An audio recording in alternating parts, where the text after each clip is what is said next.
దశాబ్దాల కళ నెరవేరిన వేళ దుష్కర మోకల దుర్నీతికి అంతం పలికిన ఆ వేళ గుడిపై లేచిన గుమ్మటాలు కరసేవక తునకలై కాలగర్భంలో కలిసిపోయాయి.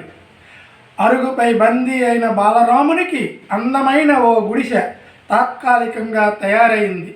గుడిసెలోని బాలరాముణ్ణి జనమ గుండెల్లో నింపాలని, మరుగున పడ్డ స్వాభిమానాన్ని తట్టి లేపాలన్న జాతీయ శక్తుల నిరంతర పోరాట ఫలితమే నేటి బాలరాముని భవ్య దివ్య దేవాలయం. అయోధ్య నేడు అఖిల లోకానికి అమానందానంద కందలిత హృదయారవిందం, అమోఘానందాద్భుత శిల్పకళా వైభోగం, నిత్య నూతన నవయుగ దర్శనధామం.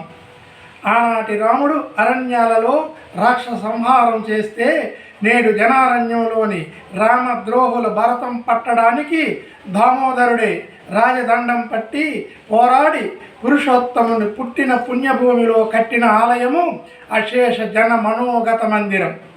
అద్వానీ రథయాత్ర, సింగాల్ గారి సింహగర్జన, కరసేవకుల బలిదానము, సాధు సంతుల సత్సంకల్పము, సంఘతంత్రము, పరిషత్ ప్రయత్నము అన్నీ కలిసి అంతా ఒకటై సంధించిన శర పరంపరకు చతికల పడ్డ నరకాసురులు లాంటి తురకాసురులు, ఖాంగీసురులు, కమ్మీసురులు, సెక్యులరాసురులు నట్టి విరిగి నడవలేక ఆక్రోశిస్తున్నారు, అన్యాయం అంటున్నారు. నేడు లక్షల కోట్లున్నా నాడు కోర్టు ఖర్చులకు కష్టంగా ఉన్ననాడు ఆర్థికంగా ఆదుకున్న దార్శనికుడు పుణ్యపురుషుడు పుల్లారెడ్డి గారి వధాన్యతకు వందనాలు అర్పించవలసింది కదా.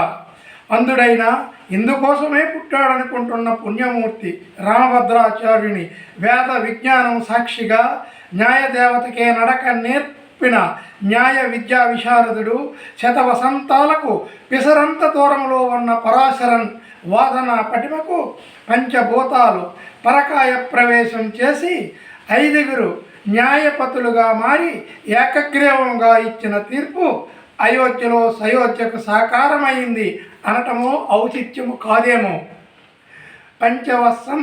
పంచశతవసంతాల జన్మభూమి పోరాటంలో, శతవసంతాల స్వయంసేవకత్వ నేతృత్వంలో పాదుకలతో సాధికారత సాధించిన, జ్యోతులతో జనరీతులు గ్రహించిన, ఏకతా యాత్రలతో లోకాత్మత తెలుసుకున్న, ఇటుకలతో ఇంటింట ఎనుకల తిలకుని విభవం తెలిపిన, ఆఖరకు అక్షింతలతో అయోధ్యకు ఆహ్వానం పలికి కోట్ల మందికి అగచాట్లు లేకుండా బాలరాముని భవ్య దివ్య దర్శనం ఇప్పించిన దార్శనికులకు శిరస్సు వంచి నమస్కరించడం తప్ప నజిరామా ఏమివ్వగలను? వేల ఏండ్ల బానిసత్వంలో ఆత్మాభిమానం కోల్పోయిన జాతిలో జాతీయ భావం మేల్కొల్పి జనతను జాగృతపరిచి నవతకు నాంది పలికిన ఆ పురుషోత్తముని పుణ్యకార్యంలో పాల్గొన్న ప్రతి ఒక్కరికి చేతులెత్తి నమస్కరిస్తూ మీ కృష్ణారావు బెల్లెడ.